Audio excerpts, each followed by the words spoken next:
Hey, Yamandumarang Mudji. Are you well, friend? Hope you are. Today I'm going to share some information and some pictures about some Wiradjuri artefacts that we've just recently found out on country, and protect those and save those and put them back where they belong.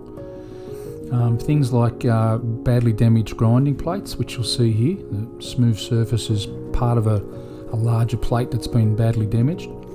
These are other couple of sections that we also found in the way of destruction, so we've saved those and we'll record those back on country. And there's another small grinding plate that's been badly damaged. This is more of a small portable one, and these have all been used by our people for thousands and thousands of years. So if you find anything like this, it's a bit unusual, please let us know. That's what we're here for, to try and help you. So, and this was a beautiful little knife that I found just recently, and just laying on the ground.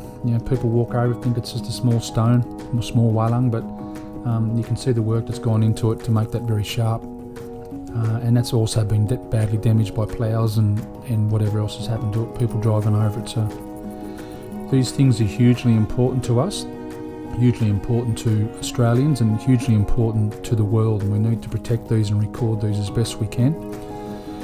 You'll also have seen this other short little video I did.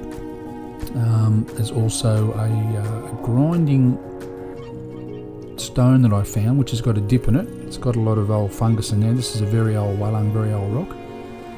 And then when I do turn it over, you'll see it's got a multi-purpose on the bottom. It's an anvil where you put your quartz or your other stone resources in there, and hit that with another hammer stone, and make more shards and more stone tools. So hope you've learned something today, and if you find any of these, please contact your local elders so we can come out and help you to save them.